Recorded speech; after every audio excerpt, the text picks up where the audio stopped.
Bien, jóvenes. Ustedes me dicen, ¿verdad? Si hay algún problema, pueden ver la presentación, ¿verdad? Sí. Bien. Entonces, este capítulo es capítulo número 4 del libro, Las leyes del movimiento. El capítulo 4 y 5 lo vamos a ver de un solo porque son leyes de Newton. Así que en esta presentación, en esta clase de hoy y mañana, vamos a cubrir de una sola vez ambos capítulos de la siguiente prueba, que son el 4 y el 5.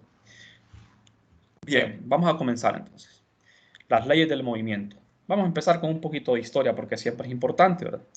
Recuerden que para la prueba 1 es cinemática, para esta segunda prueba es dinámica. Dinámica se refiere a las causas del movimiento. ¿Por qué se mueven los objetos?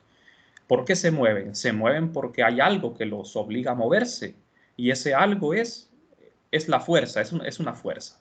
Entonces, en la ley de Newton nosotros describimos lo que es la fuerza, ¿verdad?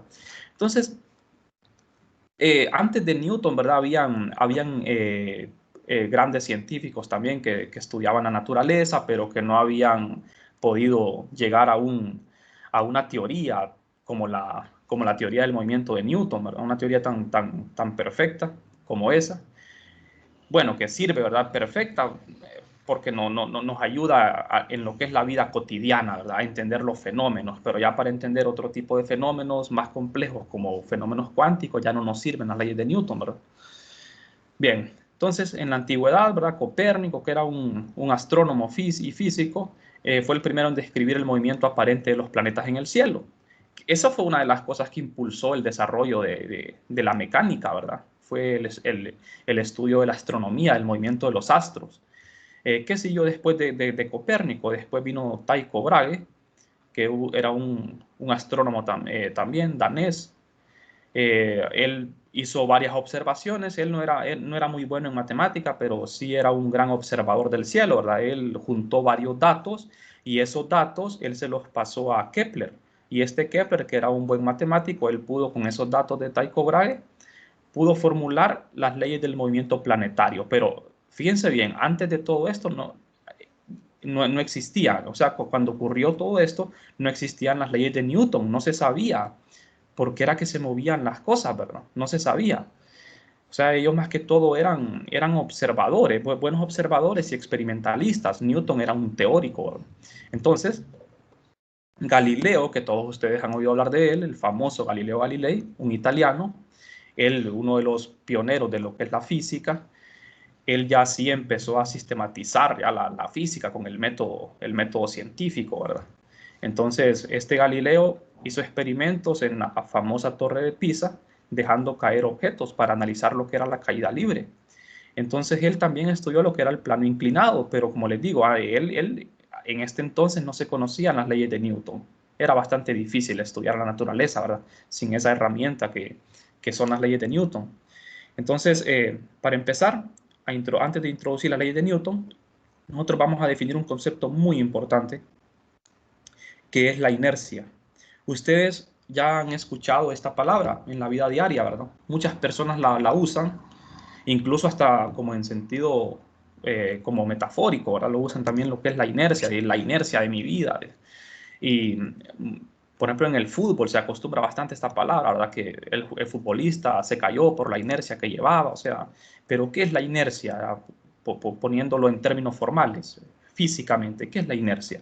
Pues la inercia es una propiedad o es un rasgo o rasgo, atributo característico de un objeto que se manifiesta en la imposibilidad de cambiar su estado de movimiento o estado de reposo. O sea, la inercia es como quien dice, por decirlo así en palabras simples, ¿verdad? Es como la pereza, es como pereza. Cuando un objeto está en reposo, el objeto tiende a quedarse en reposo, quiere seguir en reposo, entre comillas, ¿verdad? Y cuando un objeto está moviéndose, el objeto quiere conservar ese estado de movimiento. O sea, la inercia es una propiedad que tienen los cuerpos de querer conservar un estado, ya sea de movimiento o de reposo.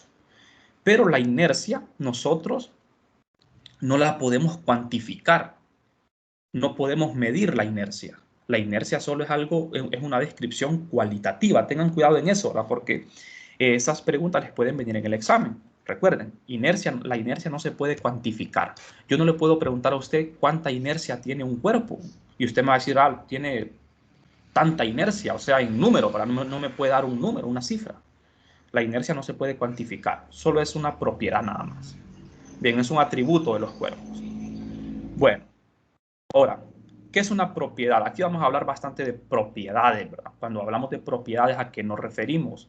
Una propiedad es un rasgo o atributo que definen las características de un objeto. Una propiedad es algo que se puede medir. ¿De acuerdo? Aquí tal vez hay un poquito, tal vez he cometido el error aquí de poner, ¿verdad? Que es una propiedad. Hay propiedades, la mayoría de propiedades en física se pueden medir. Hay propiedades que tal vez no se pueden medir, ¿verdad? Pero una propiedad generalmente es algo que se puede medir. Por ejemplo, ¿qué propiedades tiene el cuerpo humano? Una altura, ¿verdad? Cada uno de nosotros tenemos una estatura, tenemos un peso que lo podemos medir, tenemos una masa corporal que la podemos medir, la estatura, como les decía, todo eso lo podemos medir. Esas son propiedades, son cosas que pueden medirse. Nosotros la inercia la vamos a medir, pero con una cantidad que se llama masa, que la vamos a introducir cuando hablemos de la segunda ley de Newton. Ahí es donde vamos a introducir la masa, y la masa es lo que cuantifica la inercia. ¿De acuerdo? La masa sí le atribuye ya un valor a la inercia, pero la inercia por sí sola no la podemos medir. ¿De acuerdo? Bueno, hay otras propiedades que tenemos nosotros, por ejemplo, nuestro color de piel, ¿verdad? Es una propiedad también, pero hay propiedades, como les digo, que son difíciles de asignarle un valor numérico. Bueno, ahora, a quien se debe todo esto, ¿verdad? Esto de las leyes del movimiento es a Isaac Newton, este científico inglés, que nació en 1642, murió en 1723. Newton planteó las bases de las leyes del movimiento, que son el corazón de la física, ¿verdad? Las leyes de la mecánica, lo que actualmente se conoce como las leyes del movimiento de Newton. Se les conoce de varias formas, ¿verdad? Las leyes del movimiento, las leyes de la mecánica, las leyes de la dinámica, o simplemente las leyes de Newton. Ya se entiende a qué nos referimos. Bueno, entonces, cuando Newton formuló sus tres famosas leyes, él tenía que tomar muy en cuenta todos estos conceptos que yo les estoy describiendo, como ser, qué es inercia, qué es interacción. ¿Qué es una interacción? La interacción es un fenómeno que se produce entre dos o más cuerpos. Para que haya interacción tiene que haber más de un cuerpo. Un cuerpo no puede interactuar consigo mismo, ¿verdad? Tiene que haber más de dos cuerpos, dos o más cuerpos, perdón. Y consiste en la acción recíproca que ejercen entre ellos. Entonces, cuando hablamos de interacción, hablamos, ¿verdad?, de dos cuerpos que están teniendo contacto, ya sea a distancia o contacto directo, o pueden ser más de dos cuerpos. Eso es una interacción, ¿verdad? Ahora bien, fuerza. Esto que estamos describiendo lo vamos a cuantificar, o sea, lo vamos a poner en fórmulas matemáticas. Por ahora solo lo estamos describiendo cualitativamente. La fuerza es un tirón, así de simple. Usted se lo puede, para que se lo memorice más fácil, cuando le preguntan qué es una fuerza es un tirón, es un empujón. Está bien decirlo así, está bien, técnicamente está bien. Entonces, la fuerza es una cantidad vectorial, para ser más detallados, es una cantidad vectorial que caracteriza las interacciones de los cuerpos, cuantificando la acción ejercida por uno sobre el otro a través de los efectos producidos tanto en la forma como en el estado del movimiento. O sea, la fuerza es una cantidad vectorial, es un vector. Nosotros por eso ya estudiamos los vectores previamente al estudio de la cinemática, ¿verdad? Entonces, la fuerza va a ser el vector más importante que nosotros vamos a estudiar en la clase de física 100. Todo lo vamos a describir en términos de fuerzas. Todas las interacciones van a ser en términos de fuerzas. Cuando hablamos de interacciones es porque hay fuerzas ahí, ¿verdad? Por ejemplo, la Tierra está interactuando con la Luna, aunque no la está tocando. ¿Cómo está interactuando? A través de una fuerza a distancia. Hay dos tipos de fuerza, ¿verdad? Están las fuerzas de contacto y las fuerzas de distancia. Las fuerzas de contacto son aquellas fuerzas en la cual dos objetos interactúan directamente, o sea, se están tocando, ¿verdad? Así como cuando ustedes empujan una caja o una mesa, están interactuando con la mesa directamente, la están tocando, esa es una fuerza de contacto. Y están las fuerzas de distancia. Por ejemplo, la Tierra y la Luna atrae a la Luna y la Luna atrae a la Tierra, interactúan a través de una fuerza de distancia sin necesidad de tocarse. ¿De acuerdo? Entonces es una interacción, esa es una interacción. Entonces las interacciones pueden ser a larga distancia, ¿verdad? O pueden ser de contacto directo. Eso, y la interacción la describimos a través de la fuerza. Bien, entonces ya con esto nosotros podemos definir la primera ley de Newton. Vamos a ver, la primera ley de Newton no tiene un enunciado matemático, no se puede cuantificar, o sea, no podemos poner una fórmula, solamente lo podemos decir en palabras. Las leyes tienen que aprendérselas ustedes de memoria, ¿verdad? Ahora, ¿qué es la primera ley de Newton? Vamos a hacer una consideración acá. Nos dice el enunciado, considere un cuerpo que está en reposo. Este cuerpo permanecerá en reposo hasta que no actúe una fuerza externa que cambie su estado de reposo. O sea, precisamente la inercia. O sea, la primera ley de Newton es la misma inercia. O sea, la definición de inercia es la primera ley de Newton. Por eso las leyes de Newton tienen un nombre popular cada una de ellas. La primera ley se le llama la ley de la inercia, a la segunda se le llama la ley de fuerza y a la tercera se le llama la ley de acción-reacción. No sé si ustedes las conocen por ese nombre, ¿verdad? Pero cuando nosotros hablamos de inercia, nos referimos a la primera ley de Newton. Es otra manera de decirlo, ¿verdad? Como más informal, la ley de la inercia. Entonces, cuando nosotros decimos de que un objeto que está en reposo va a seguir en reposo y si está en movimiento va a seguir en movimiento, nos estamos refiriendo a la primera ley, que es la ley de la inercia. ¿De acuerdo? Pero ¿por qué pasa eso? Eso sucede porque, como aquí mismo lo menciona, si no hay una fuerza que haga que el objeto cambie su estado, el objeto va a seguir como estaba. Por ejemplo, las cosas que ustedes ven, ¿verdad? Cuando ustedes ven una mesa, una caja sobre el suelo, eso ahí va a seguir eternamente, a menos de que alguien lo saque del estado donde está. ¿Y cómo lo va a quitar de ese estado de reposo? Con una fuerza. ¿Cómo mueven ustedes las cosas? Aplicándole fuerzas. Entonces, si no existen fuerzas, los objetos van a seguir tal y como están, en su estado de reposo. ¿Y qué pasa cuando un objeto está en movimiento? Por ejemplo, un movimiento con velocidad constante. ¿Qué pasa en ese caso? El objeto va a tender a conservar ese estado de movimiento. También, a no ser que haya una fuerza que lo obligue a cambiar ese estado. Entonces, eso es lo que se define, eso es lo que define la inercia, que es la primera ley de Newton. Fíjense bien, si el cuerpo está moviéndose a velocidad constante, va a continuar haciéndolo así hasta que no actúe una fuerza externa. Y por velocidad constante, ¿qué entendemos? Eso lo vimos en el capítulo anterior, ¿verdad? En la cinemática. La velocidad es constante cuando tanto la magnitud como la dirección de un objeto no se alteran.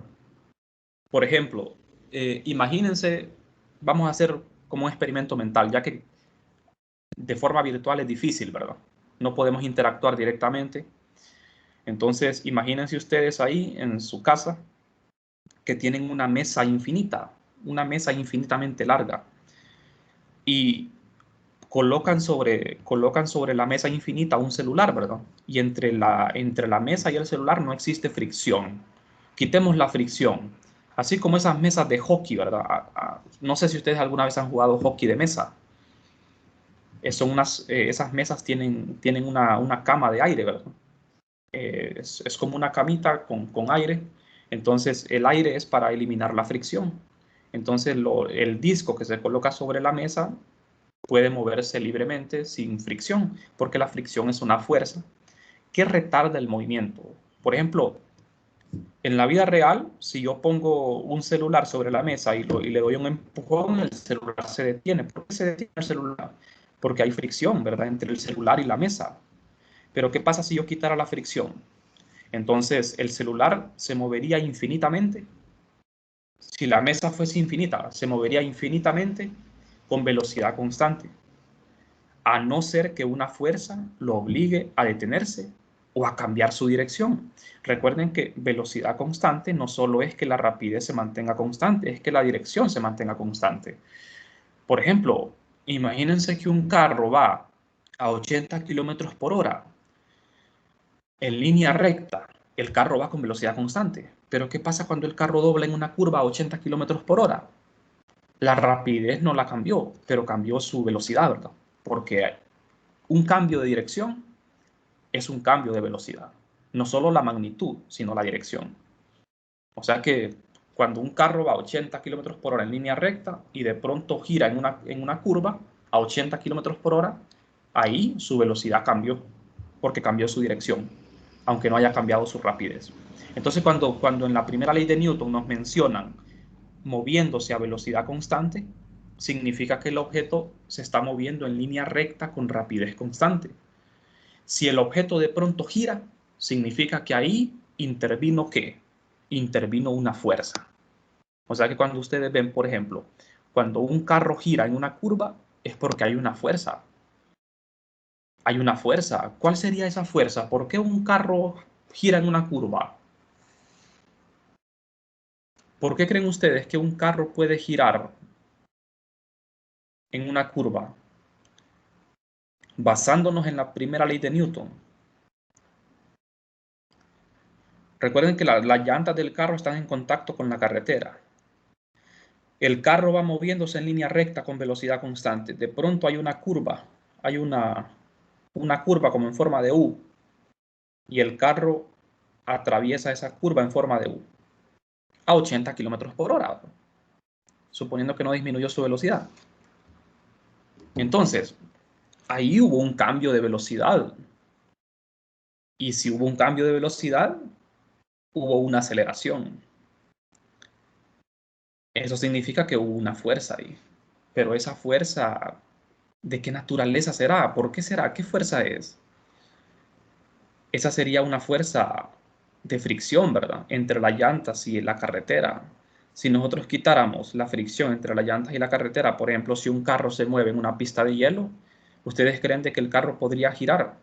No podría, ¿verdad? Si el carro intenta girar en una carretera, en una pista de hielo, el carro no va a poder girar, se va a ir en línea recta, conservando su velocidad. O sea, es imposible. O sea que siempre que ustedes observen en la naturaleza cambios de velocidad, ya sea en dirección o magnitud, es porque ahí existió una fuerza.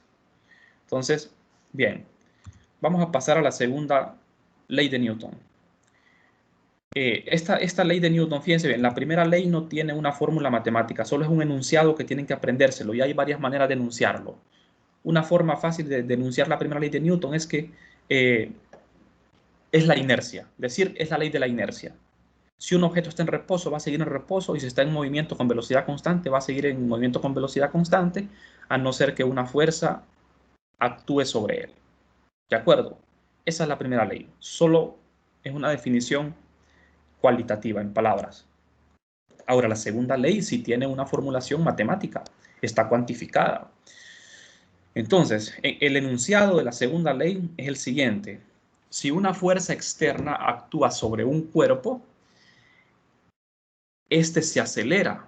La dirección de la aceleración es la misma que la dirección de la fuerza neta. El valor de la fuerza neta es igual a la masa del cuerpo multiplicada por su aceleración. Esta es la segunda ley en palabras. Ustedes no la conocen así, ustedes conocen la ecuación matemática, ¿verdad? Que es famosa, ¿verdad? La mayoría de gente alguna vez la ha visto en su vida porque se estudia en el colegio, ¿verdad? Entonces, la segunda ley, a la segunda ley de Newton se le llama la ley de la fuerza. A la primera ley se le llama la ley de la inercia. La expresión matemática para la segunda ley es esta que ven acá, famosa, ¿verdad? Sumatoria de fuerzas, donde la fuerza se denota con una F, con un vector, con una flecha arriba, porque es un vector, y es igual a masa multiplicada por aceleración. La masa es un escalar y la aceleración es un vector. Si tengo un vector en el lado izquierdo, tengo que tener un vector en el lado derecho, ¿verdad? Porque esta es una ecuación vectorial. ¿Por qué aparece este símbolo aquí? Este es el símbolo de suma, porque aquí me está diciendo la fuerza neta. Cuando me dice fuerza neta es la suma de todas las fuerzas. Eso es fuerza neta. la suma de todas las fuerzas. Entonces, por eso tengo que ponerle el símbolo de sumatoria. ¿De acuerdo? Nunca olviden eso. La masa dijimos de que es un escalar. La masa cuantifica la inercia. O sea, la masa tiene un valor numérico. La inercia no tiene valor numérico. La masa sí. Entonces, ¿cómo podemos definir la masa nosotros? En el colegio a veces lo enseñan mal, ¿verdad? En el colegio les dicen que la masa es la cantidad de materia que ocupa un cuerpo, pero la masa no es eso. La masa es la cantidad que cuantifica la inercia. La masa es lo que cuantifica la inercia. Cuantifica significa que le asigna un valor a la inercia. La inercia, que solo es algo cualitativo, o sea, está en calidad, mientras que la masa es cantidad, o sea, le asigna un valor a lo que es la inercia. Bueno, pero no es lo mismo, ¿verdad? Hay que tomar en cuenta eso, que no es lo mismo. Entonces, la dirección de la aceleración va a ser la misma que de la fuerza neta. Ahora bien, como esto es un vector, y ustedes saben de que los vectores pueden estar en una dimensión, en dos dimensiones, en tres dimensiones. Entonces, lo vamos a generalizar.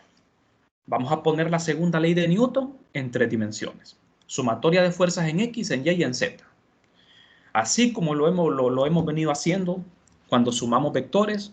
Cuando nosotros tenemos un vector en el espacio, lo descomponemos, componente X, Y, Z, y después sumamos las componentes X, la Y y la Z. Entonces aquí tenemos las tres componentes de la segunda ley de Newton para X, para Y y para Z. Aceleración X, Y y Z, como lo ven.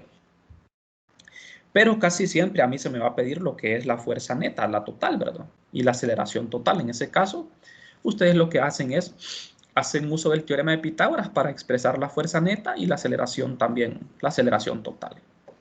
Bien, se supone, algo que nosotros vamos a tomar en cuenta de aquí en adelante, en lo que resta de la clase, es que la masa siempre va a ser constante. Eso es muy importante, miren. La masa nosotros siempre en un determinado problema, siempre la vamos a tomar constante. Porque si la masa es variable, ya el problema se vuelve más complicado. Siempre se aplica la segunda ley de Newton, ¿verdad? Por ejemplo, ¿ustedes qué me podrían mencionar ustedes de un caso donde haya masa variable? Un ejemplo de la vida diaria donde un sistema tenga masa variable. Un objeto con masa variable. ¿Qué me podrían mencionar? Hay varios objetos, ¿verdad? En la vida diaria donde podemos observar una masa variable. ¿Qué se les viene a la mente? Por ejemplo, cuando yo muevo una mesa por el suelo, la mesa no cambia su masa, ¿verdad? Cuando yo muevo una caja, un celular, esos objetos no cambian su masa. Su masa permanece constante. Pero ¿será que todos los objetos tienen su masa constante cuando se mueven? Por ejemplo, los cohetes, creo. Los cohetes, ¿verdad? Es un ejemplo, sí, ¿verdad? Ejemplo bastante bueno, ¿verdad? De lo que les estoy diciendo. Los cohetes que van al espacio son de masa variable. Los carros, todos los automóviles que ustedes ven que se están moviendo, su masa está cambiando, su masa está disminuyendo en el tiempo. ¿Por qué? Porque ellos queman combustible, ¿verdad? El combustible que están quemando es el combustible, tiene su masa. Entonces, al estar quemando combustible, está disminuyendo parte de la masa del automóvil o del cohete. Entonces, la masa en total está disminuyendo, aunque disminuya poco, pero sí disminuye, ¿verdad? Es masa variable. Imagínense que ustedes llenan el tanque de gasolina de su carro y ustedes hacen un viaje largo. Entonces, la masa del carro, cuando usted termina su viaje, ya no es la misma, pues. Ha disminuido. Igual pasa con los cohetes, ¿verdad? O sea, son sistemas de masas variables. Pero como les digo, son problemas más difíciles, ¿verdad? En su mayoría vamos a tocar nosotros el tema de objetos con masa constante. Bien, entonces, de la segunda ley de Newton yo puedo obtener una expresión para la aceleración si despejo para A. Y me queda que la aceleración es igual a la suma de fuerzas entre la masa. Esta forma de escribir la segunda ley es muy importante porque me permite a mí darme cuenta de algunos aspectos importantes. Por ejemplo, fíjense bien, al escribirla de esta forma, aquí salta a, ¿cómo se llama? Pone en relieve lo que es la importancia de la masa. Fíjense bien, ¿qué le pasa a la aceleración cuando la masa aumenta? ¿Qué le pasa? ¿Qué le pasa cuando la masa aumenta a la aceleración? Disminuye. Disminuye porque hay una relación inversa, ¿verdad? Disminuye. Y si la masa disminuye, la aceleración aumenta. Pasa siempre lo contrario, porque esta es una relación inversa, es una proporción inversa. Entonces, entre más masa tiene un objeto, simple por lógica, ¿verdad? Entre más masa tenga un objeto, más me va a costar moverlo. ¿De acuerdo? Más me va a costar acelerar un objeto entre más masa tenga por esta relación. Y entre menos masa tiene, más fácil va a ser moverlo. Eso ustedes lo experimentan a diario, ¿verdad? Los objetos que tienen poca masa son fáciles de mover, fáciles de cambiar su estado, ya sea de reposo o de velocidad con velocidad constante. Entonces, al expresar así la segunda ley, ustedes la pueden entender mejor.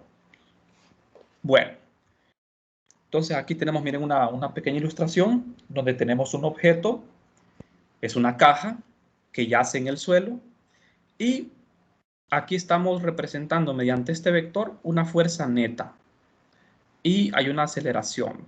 La aceleración siempre va a tener la misma dirección de la fuerza neta.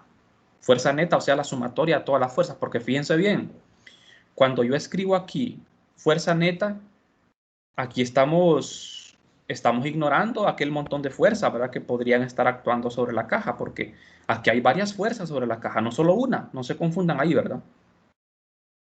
¿Cuántas fuerzas habrían aquí sobre la caja? No lo sabemos porque no tengo la información, ¿verdad? Pero hay fuerzas que sí sabemos de que actúan porque siempre lo están. Por ejemplo, una de ellas es el peso de la caja. El peso siempre está. No me lo tienen que decir, ¿verdad? La cajita tiene un peso. El peso es masa por gravedad, ¿verdad? Todavía no hemos entrado en detalles con eso del peso, ¿verdad? Más adelante les voy a explicar bien la diferencia entre lo que es la masa inercial y la masa gravitacional para que ustedes salgan de dudas, ¿verdad? Con eso del tema de la masa, de que, por ejemplo, ustedes se han fijado de que cuando uno va en un ascensor, uno siente un efecto en el cuerpo. Cuando uno va hacia arriba, uno siente que pesa más. Y cuando uno va hacia abajo, siente que pesa menos, siente como un hormigueo en el cuerpo. Eso es por la diferencia entre masa gravitacional y masa inercial. Entonces, el tema de la masa es un tema muy importante que vamos a tocar acá, ¿verdad? En detalle.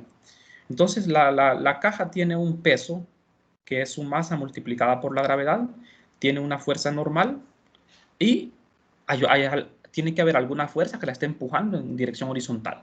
Entonces, aquí estoy diciendo yo la sumatoria de fuerzas, pero sería en el eje X, ¿verdad? Porque aquí no estarían incluidas las fuerzas en el eje Y. ¿De acuerdo? Hay que tener mucho cuidado en eso.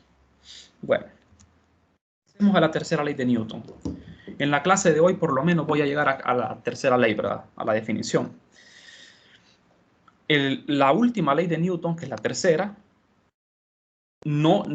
esta ley como que la discriminamos un poco, como que no fuera tan importante, ¿verdad? En la clase, pero sí es muy importante. Lo que pasa es que para fines de hacer cálculos, siempre la que más nos va a ayudar es la segunda ley. La tercera ley nos va a ser de utilidad en ciertos casos, donde nosotros tenemos que identificar fuerzas. Para eso es muy buena la tercera ley, para identificar fuerzas, ¿verdad? Porque en un sistema, cuando actúan varias fuerzas, a veces la tercera ley nos sirve para nombrar quién es cada una de las fuerzas y qué tipo de fuerza es. Para eso es muy útil la tercera ley. Si es una fuerza de acción o de reacción. Entonces la tercera ley nos dice que si el cuerpo A ejerce una fuerza sobre el cuerpo B, una acción, entonces B ejerce una fuerza sobre A la que se llama reacción. Estas dos fuerzas tienen la misma magnitud pero dirección opuesta y actúan sobre cuerpos diferentes. Esta parte aquí es clave, miren. En la tercera ley de Newton siempre El par, cuando hablemos de tercera ley de Newton, acuérdense de que es un par acción-reacción, acción-reacción, que no tiene nada que ver con aquello de que, ¿cómo le llaman popularmente? Que no recuerdo, que hay una acción y reacción. Entonces, la tercera ley de Newton tiene que ver con la fuerza, ¿verdad? De acción-reacción, causa y efecto, era lo que les quería mencionar, que hay una ley en filosofía, ¿verdad? De causa y efecto, pero la tercera ley de Newton no tiene nada que ver con causa y efecto. La tercera ley de Newton es acción-reacción. No tiene nada que ver con eso de causa y efecto, ¿verdad? Aquí quitémonos eso de la mente, ¿verdad? Porque causa y efecto ya es otra cosa. Entonces aquí es acción y reacción. Para toda acción hay una reacción y viceversa.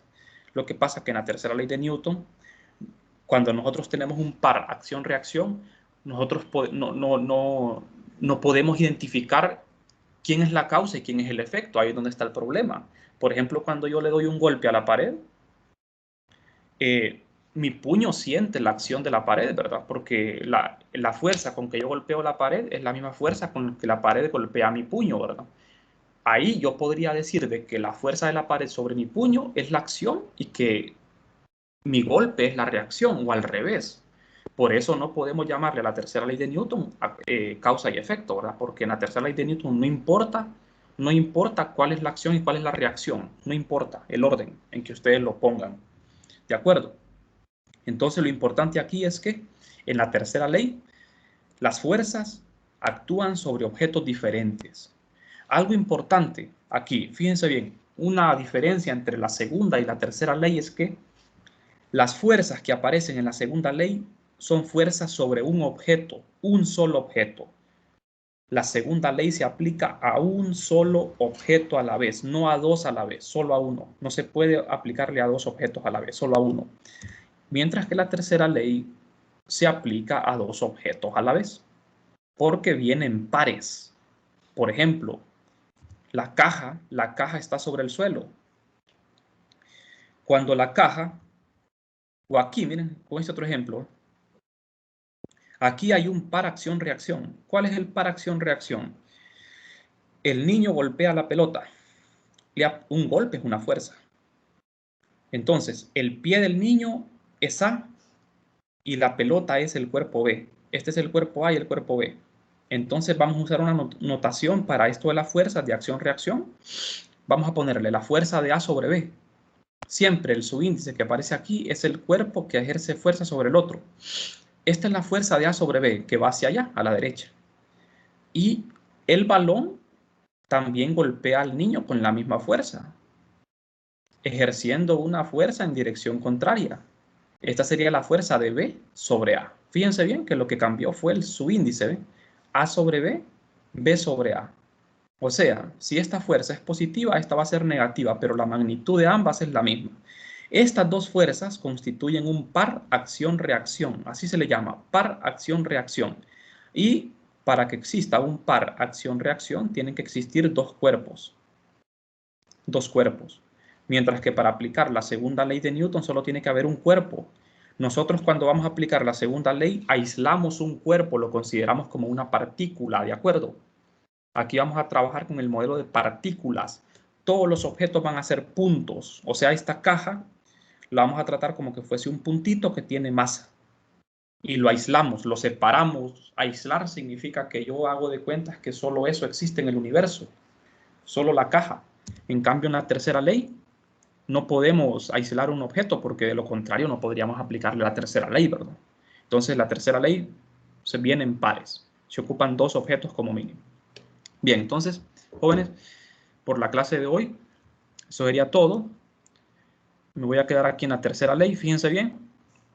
Matemáticamente, de las tres leyes de Newton, la segunda es la que tiene una ecuación y la tercera simplemente se describe de esta manera. Es una relación entre los pares, acción-reacción. La fuerza de A sobre B es igual al negativo de la fuerza de B sobre A. Este es el par, esta es la pareja de fuerzas. Entonces, para que les quede claro, ¿verdad? Que aquí lo importante es que hay un par. Ahora bien, Ustedes se preguntarán, ¿cuál es la acción y cuál es la reacción? Pues precisamente por eso les estaba diciendo eso de causa y efecto, de que la tercera ley de Newton no tiene nada que ver con causa y efecto. Porque aquí, por ejemplo, el niño golpea la pelota, nosotros lo sabemos, ¿verdad? Pero a la tercera ley de Newton no le importa si es la pelota la que golpea al niño o el niño a la pelota. A eso me refiero, ¿verdad? O sea, la acción podría ser cualquiera de las dos fuerzas y la reacción también. Eso es irrelevante. En la tercera ley de Newton, no importa cuál es la acción y cuál es la reacción. Cualquiera de las dos fuerzas puede asumir ese papel. Entonces, por eso no hay que confundirlo con eso de causa y efecto, ¿verdad? ¿De acuerdo? Cuando hablemos de la tercera ley, digámosle la ley de acción y reacción. Así de simple. Bueno, entonces, si no hay preguntas, vamos a dejar la clase por aquí. Mañana vamos a continuar porque, como les decía, no hay feriado mañana, ¿verdad? Bueno, joven, entonces, si hay alguna pregunta o comentario.